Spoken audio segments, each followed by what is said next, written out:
Welcome to the Infernal Schoolhouse Podcast, Explosions and Fire. I'm Bryan. And I'm Aaron. And today on the podcast, we're going to be talking about how to bring your humor into your tabletop roleplay experience while joined by our special guest, Sam, from our Monster of the Week troupe. Welcome, Sam. Hey there. Thanks for having me. Absolutely. And just one note, there may be some off-color humor featured in this episode. We're not really sure yet because we haven't recorded it, but just wanted to give that little disclaimer up at the top here. All right. So, Sam, please introduce yourself and how you came to be with us here today. Yeah, I am Sam. I'm not 100% sure that was kind of just synchronicity. I know Aaron's wife and asked to join a game, and it all kind of spiraled from there. And then they invited me onto the podcast. So Aaron has a wife. This is how we find out.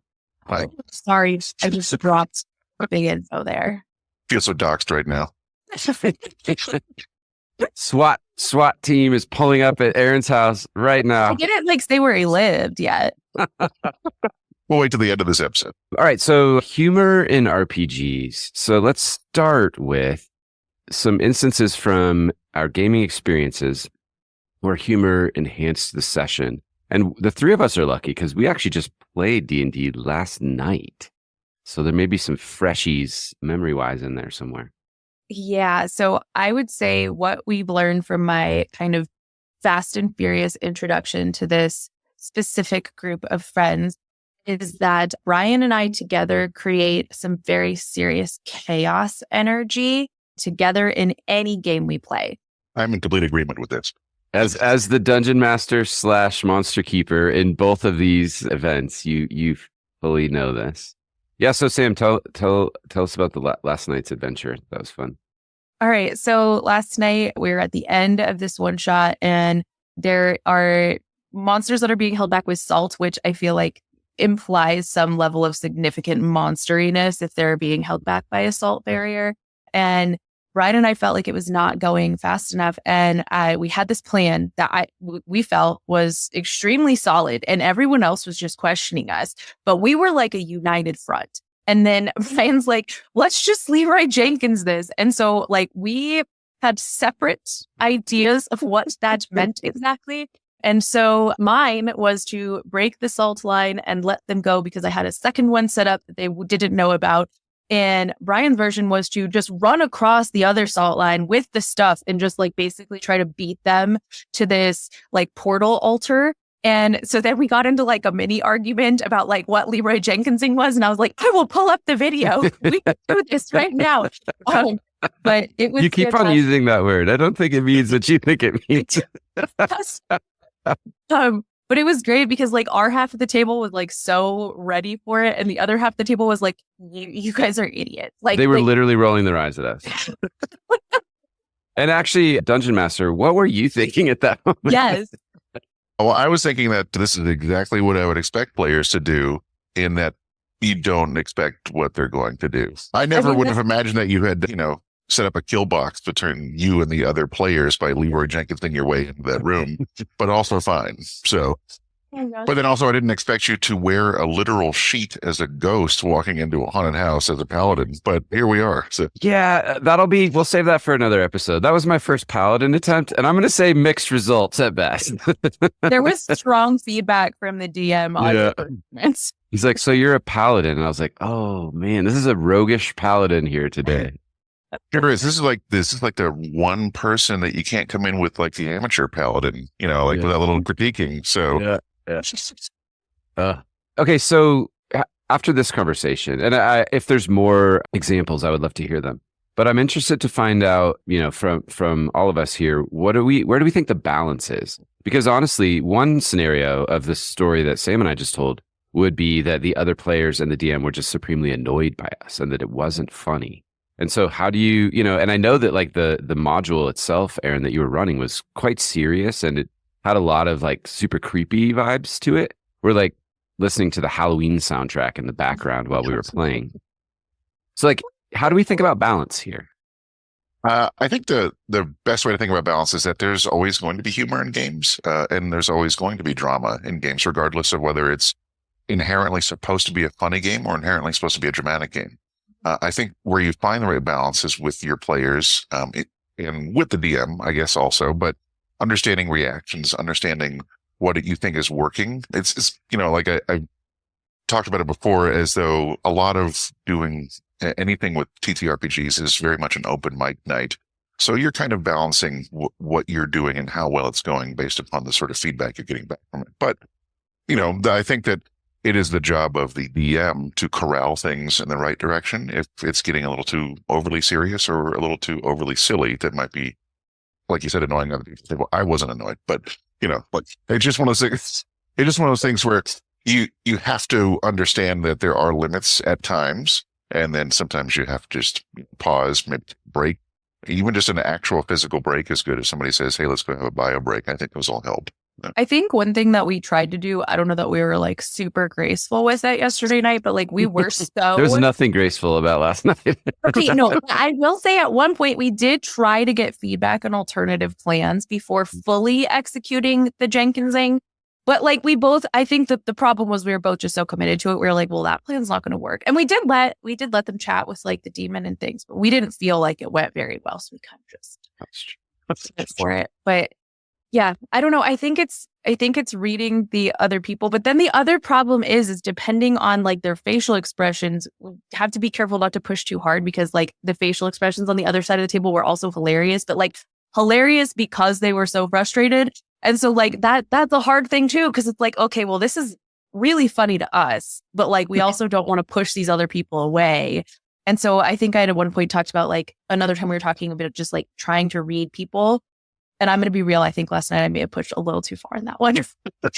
Yeah, I do like this idea though, Aaron, of the game master being the arbiter, because I think that person can do an aside that maybe a player can't do as easily or as gracefully, which is to pause the action and just say, hey, let's just take the temperature here. How's everyone feeling? Do we want to take a moment?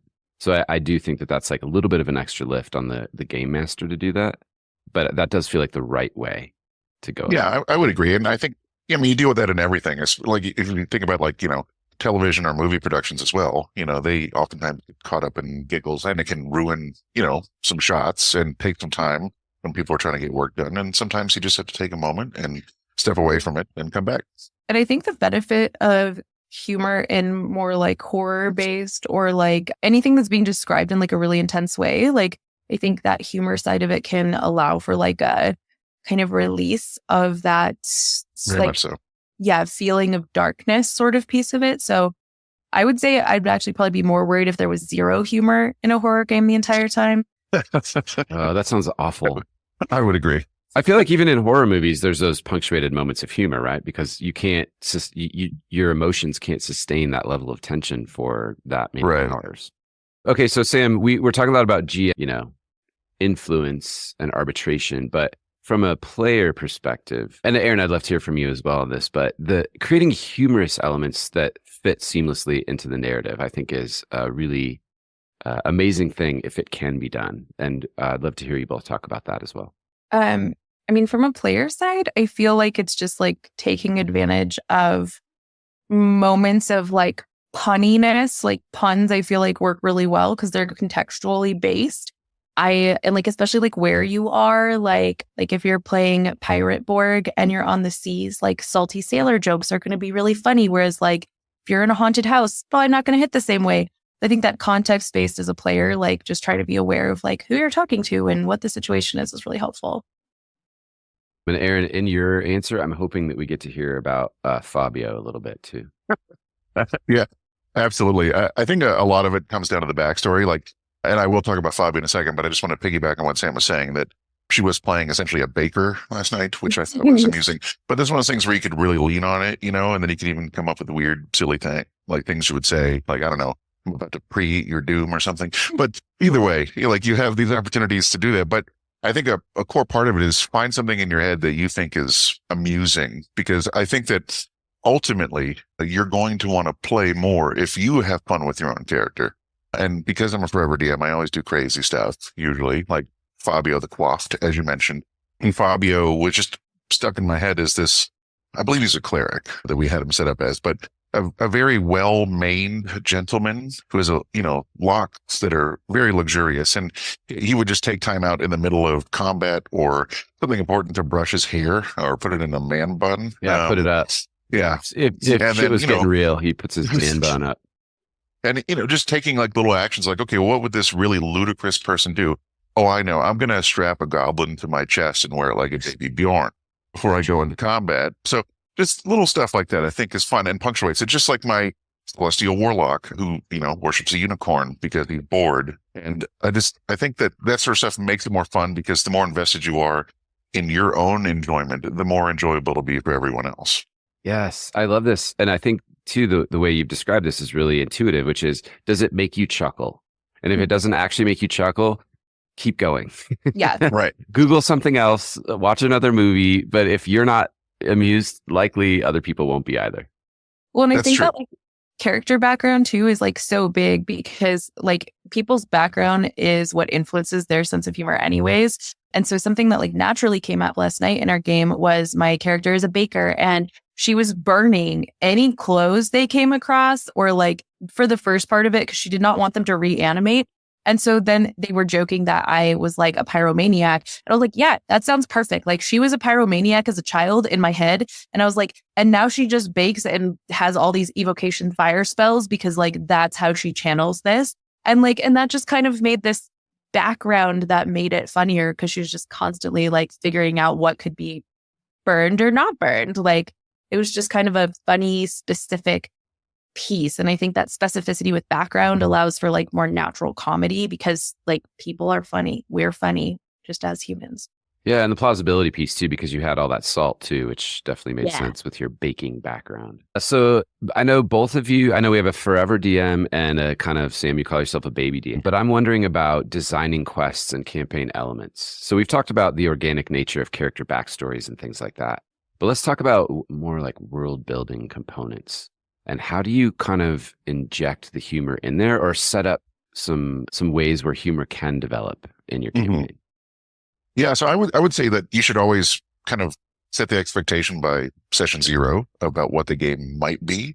So, for example, if you're going to be running a game, you can't do super serious the entire time and all of a sudden be oh, well, now we're just zany out of nowhere. There needs to be an understanding of who you are as a DM or GM and then what you're going to be putting out there. So know that there's going to be some sessions that might be a little sillier or that there might be some items that are a little sillier.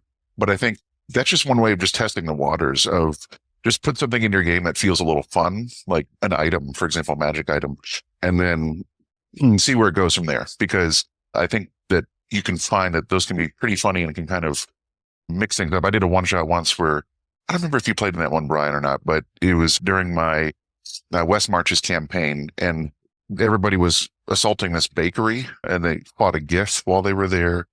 And one of the results of this was they found this ring called the Ring of Hugs from Grandma, and it acted heard of as this ring. It always gave you a very warming feeling, and it also gave you protection from cold. So I thought it was very funny because the West Marches campaign was set in the cold, but it was just funny because it looked like one of those old school rings from the 80s that said Grandma and were a little bejeweled on there. So very amusing idea, but just those sort of things that make it fun. Or you give something a cursed backpack that they don't know is cursed, but seems like it's really cool because it acts like a bag of holding, but it turns out it's the backpack from Dora the Explorer, and then it gets really loud when it's in the dungeon. What are we doing here? You know what? I think that we should create a special item that's a thought bracelet at this point that we should come up with some sort of Oh, item. you mean that it just projects your thoughts out? No, like the thought bracelet you got yesterday. Oh, that type of thought. Yeah. Oh my gosh. I mean, I think from my side, I think item wise, there's always the silly items that are silly in and of themselves. But I also think that introducing items that feel out of place can cause humor to come about naturally too.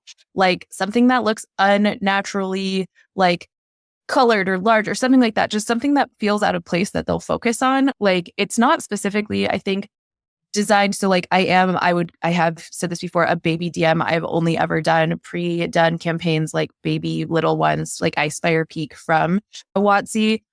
But those actually have baked in elements of humor that I really appreciate. So Harbinger, I think that's his name. Weston, I don't know, but he's the quest person that the players go to turn in their quest board kind of pieces.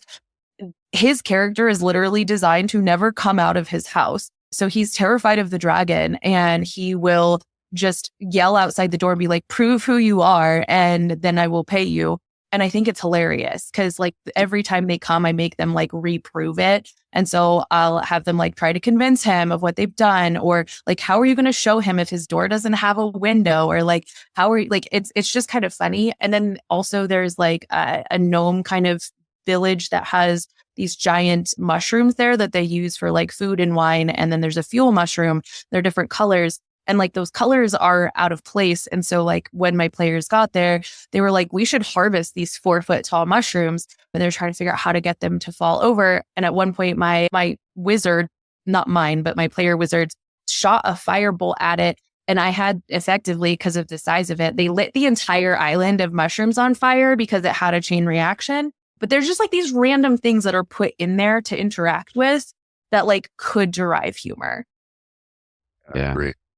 I like that too. This idea that something that could be so seemingly simple is actually really hard. Like, you know, the quest giver, it should be like, okay, let's go back and just tell him that we did it. And it's like, no, he doesn't believe you. No, He's locked in his house. He refuses to exit. Yeah.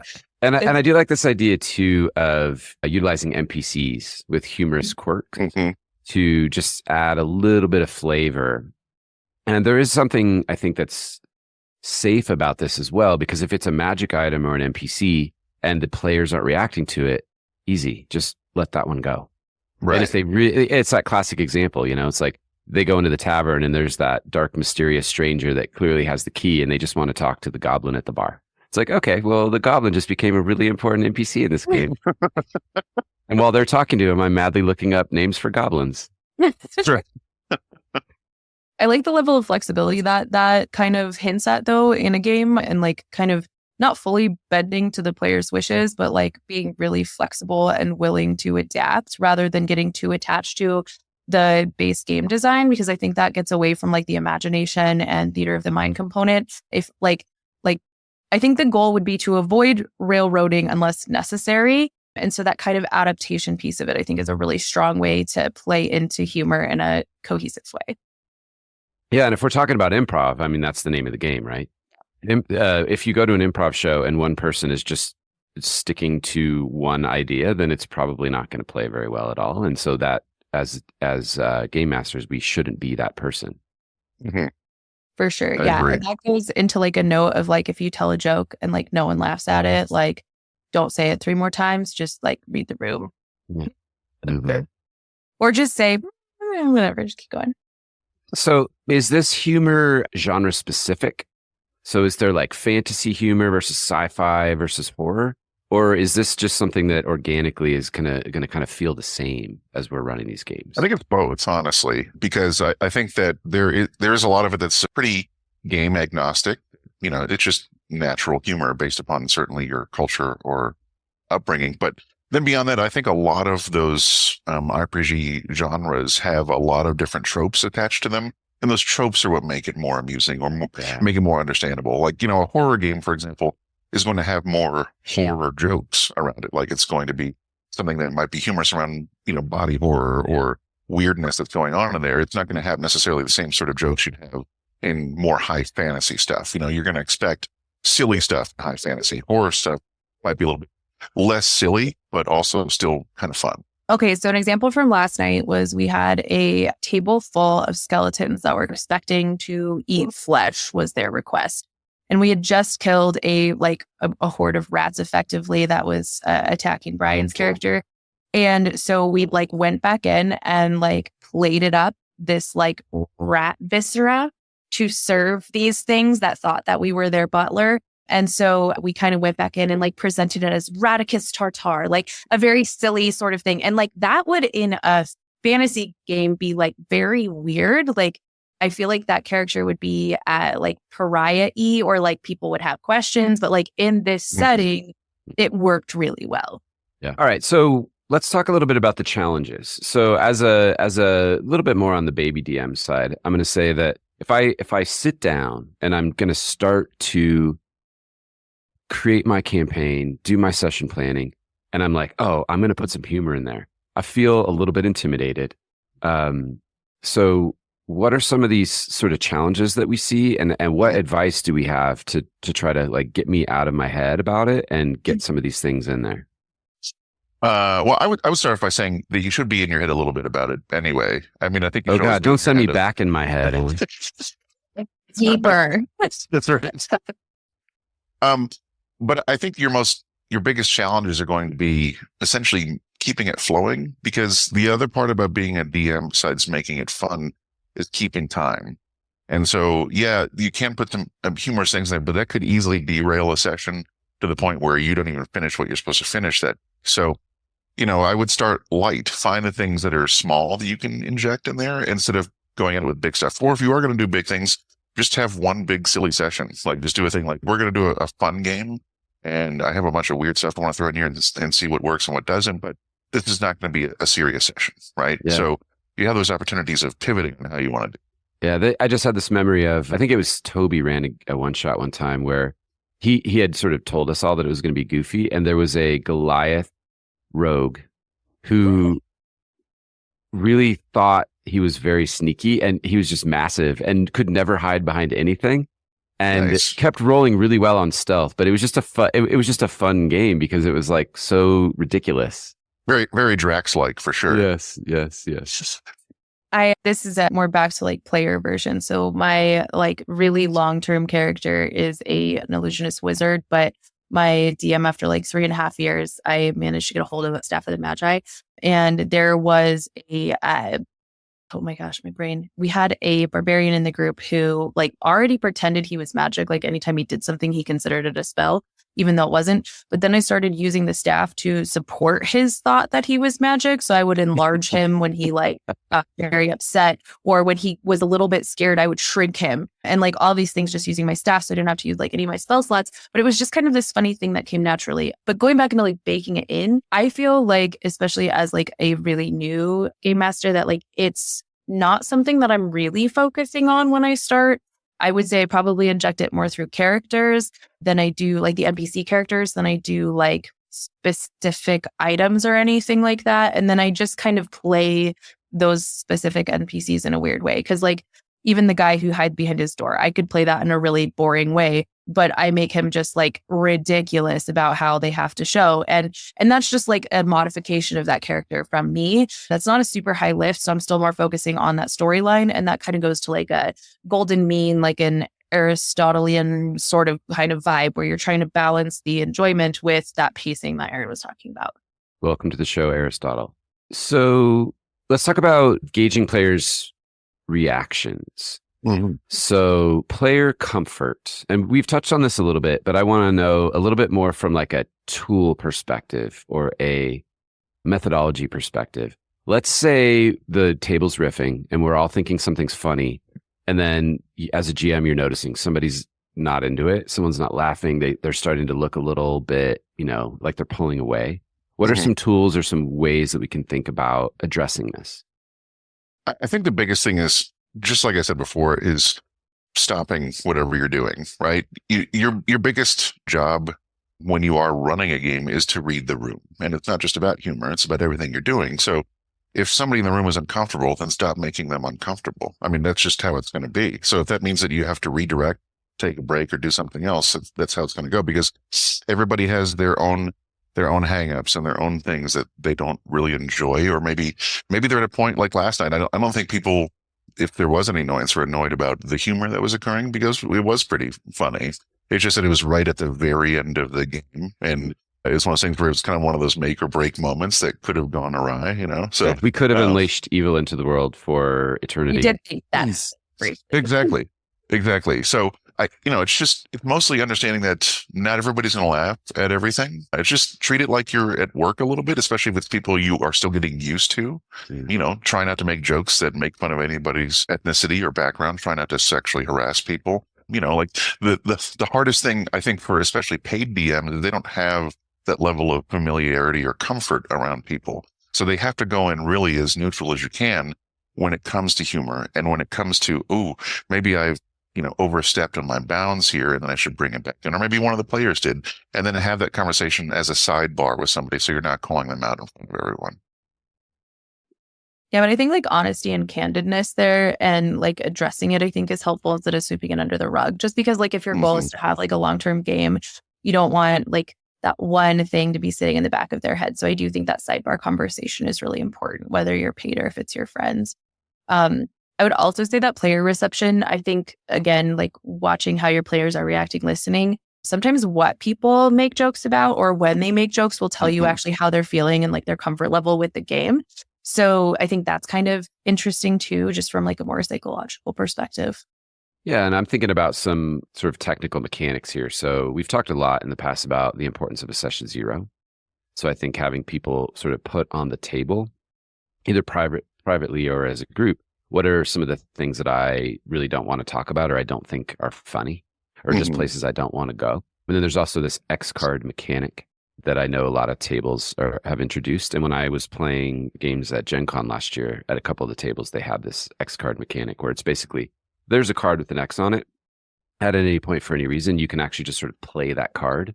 And then that's like even a nonverbal way to just exercise a little bit of like discomfort and let people know like maybe we should pause or back up or just go in a little bit of a different direction. Yeah, agreed.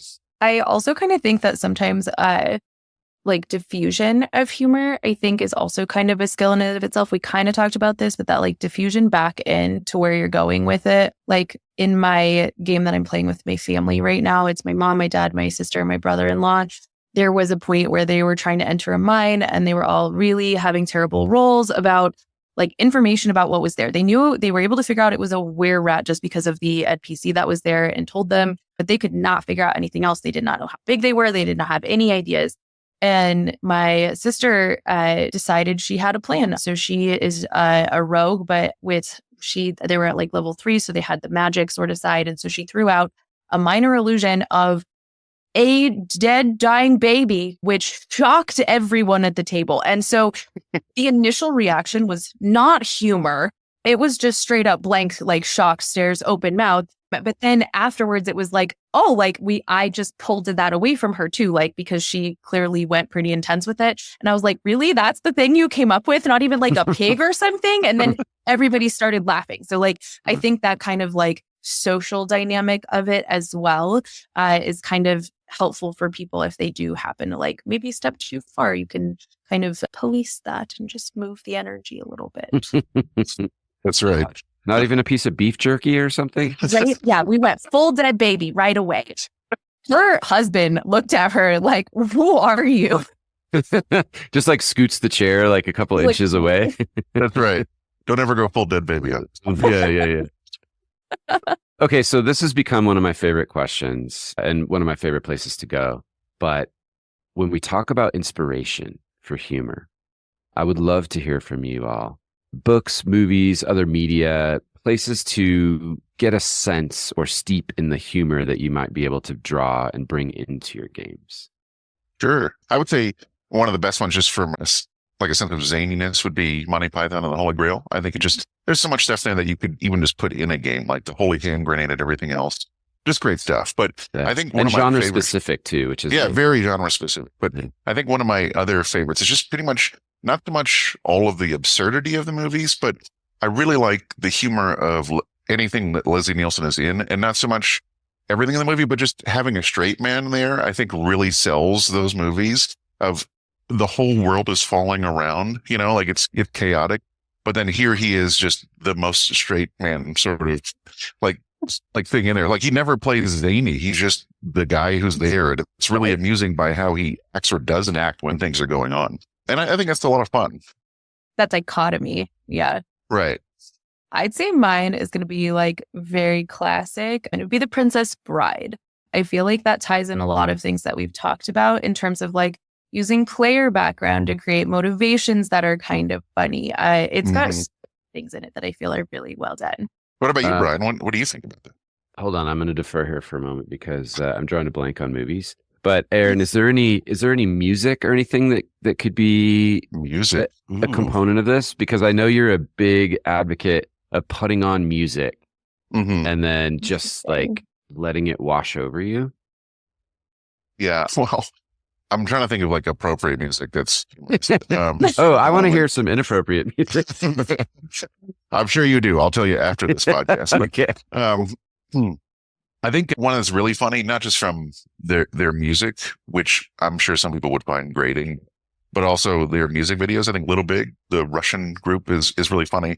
Like, especially like they have this one video that's all about Kim Jong-un trying to romance a bomb.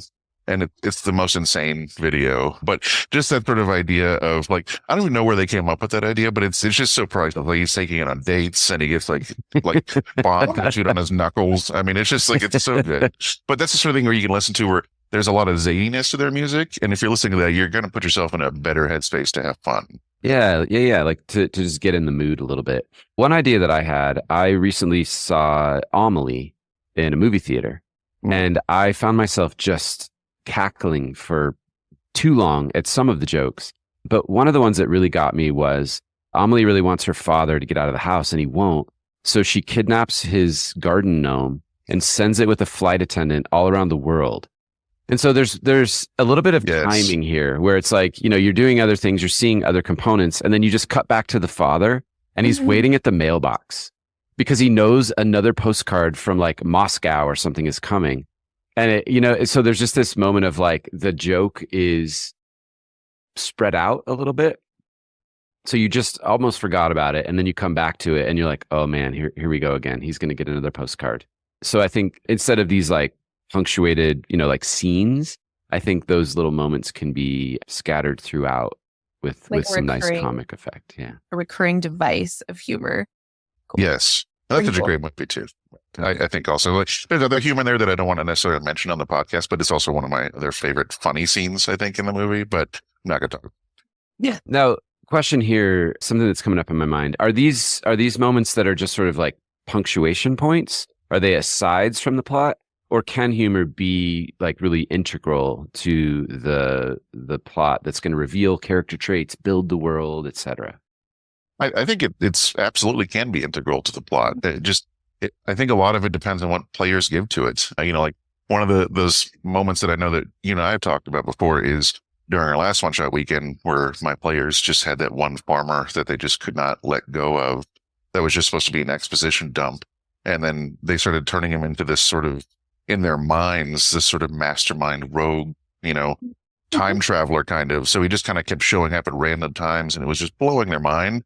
But he had nothing to do with the plot. But because they made him have something to do with the plot, I made him have the plot. And then it just got funnier and funnier until he fell into a kraken's mouth from like 100 feet up in the sky. So it was a good time. A good example too of leaning into the improv component, right? Oh yeah. If your players are telling you this NPC is important, then as a GM, you're like, yes, and he's going to get eaten by a kraken. Very much a yes and moment. My OG DM, my like wizard character, the crazy wizard, I think started off as in like her late teens, and people kept joking that the way she was acting was like preteen chaos level. And so over time, she actually started reverse aging me until my character was like 13. And so like then it was even crazier because they would take her into these, like there's like a fight ring that was underground, and there's like this 13-year-old with them with like this staff of a magi, like way too powerful for how old she was. But like that reverse aging part was like part of that narrative that was built through the character interaction. And now you're playing a 12-year-old in the Monster of the Week campaign. Yeah, for the record, it's mostly just to channel. My job is to teach small children, and so I channel their chaotic energy into those characters. You have so many real-world examples that you just can't help yourself. I do. That's right. This has been a great conversation, and I just want to make sure we don't miss anything. So is there any final advice that you have for GMs or players that are eager to incorporate more humor into their role-playing experiences? I would say just give it a shot. I mean, again, these games are open mic nights, whether it's the dramatic part or the comedy part, and you are going to flub, you're going to fail. That's just how it's going to be. The question is what you do with that information and then how you use that to improvise new games and actions and fun stuff. And look at other things. Find things that you find funny, because if you find it funny and then you can somehow tie that into your game, watch the movies you watch or read books that, you think are amusing. Find some of those things and just take some inspiration and see what your players do with it. For sure. And I actually think that we can wrap this whole thing up with a pretty bow. I think it all can come back to Leroy Jenkins. Okay. You just have to not Nice get in callback. your head. Your time's up. Just do it. Just do it. Go with it. See how it goes and just adapt to it. I love that. And my final thought here is, as the game master specifically, you're sort of setting the tone, not sort of, you are setting the tone for the game. And so I think if you're holding back, then I think that might be mirrored with your players. And so I love what you just said, Aaron, too, is like, just allow yourself to fail. Introduce something silly into the game, see how it goes. If it fails, just put it in the rearview mirror and just keep on going. Absolutely. I love it. Sam, thank you so much for joining us today. We love having you in the Monster of the Week campaign, and it's so much fun to have you on the podcast. Thank you for being here. Thank you, guys. And thank you, dear friends, for spending time with us this week. Please check out our Instagram or us at our website, infernalschoolhouse.com. Oh, and we sell stuff on Etsy too. And Sam, do you want to read this next bit? Yeah, for sure. So we started our Monster of the Week live game back on March 4th. Twitch only holds videos for like 7 days. So we're working on a YouTube channel that we can host all of those on historically. Today we're recording on a Monday. So we're actually going to be doing it tonight. So if you want to check it out, we'll have our video up for 7 days over there till the 25th at twitch.tv/Infernal Schoolhouse for the second episode. And then we'll get that one up onto the YouTube channel so you can see everything if you'd like. But it's very fun. Bryan and I tend to bring the chaotic energy over there as well. So come check us out. And Aaron, as the Monster Keeper, tries to rein us in, or at least gives us consequences for our insane behavior. That's right. There are always consequences. The Monster Keeper is definitely fully capable of humor as well. I have been slow clapped by a demon right after Bryan as Jim punched a demon in the chest. So it's great fun. Join us over there. Excellent. Thanks everyone for listening. Thanks, guys.